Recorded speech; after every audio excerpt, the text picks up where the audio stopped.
There are times when using Cartesian coordinates isn't the greatest way to express a line or a relationship on the Cartesian plane.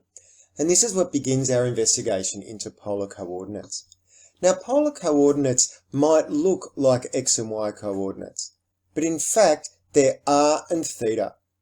R is the distance from the origin, and theta is the angle between the line from the origin to R and the positive x-axis. For example, I might have the Cartesian coordinate of -1 and 1 on the plane, and that might be somewhere like here.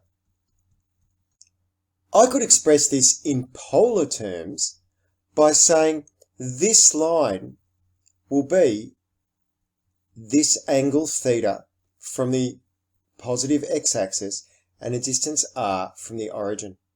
Now, having a look at this case, I can see I'll have a right-angled triangle with lengths of 1, and therefore my length here would be √2. And knowing that this is 45 degrees in here, I know that my angle from the positive x-axis is 135 degrees, or 3 pi on 4. So therefore, this point here, which is 1, 1, on the Cartesian plane, is also able to be referred to as √2 and 3 pi over 4. Unlike Cartesian coordinates, however, polar coordinates can appear more than once. For example, this specific point here could be √2 and 3 pi on 4. But then, if I wanted to do another lap and then come back round, the angle here of 3 pi over 4 plus 2 pi, therefore 11 pi over 4, is also appropriate. So this point here could also be √2 and 11 pi over 4.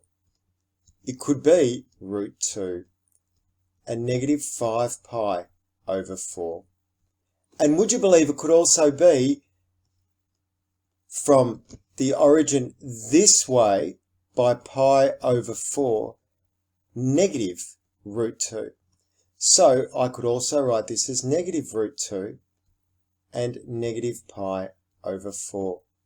So there's something about polar coordinates different to Cartesian coordinates in that they're not unique. So in summary, we can have Cartesian coordinates in any place on the plane, and a single unique set of coordinates will describe where the Cartesian coordinates are. For example, I could make this point 0 and 2.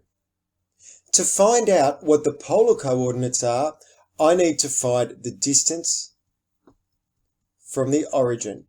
And to do that, I usually use Pythagoras. Although in a case like this, I can do it by observation, with the distance being 2.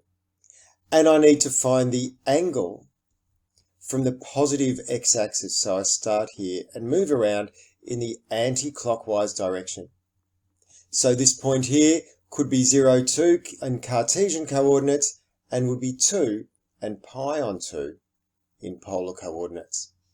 And finally, polar coordinates aren't unique. Unlike Cartesian coordinates, where only 0, 2 would describe this point, polar coordinates could have any number of coordinates that describe this point, provided the angle and the distance matched to my distance and my angle to that point.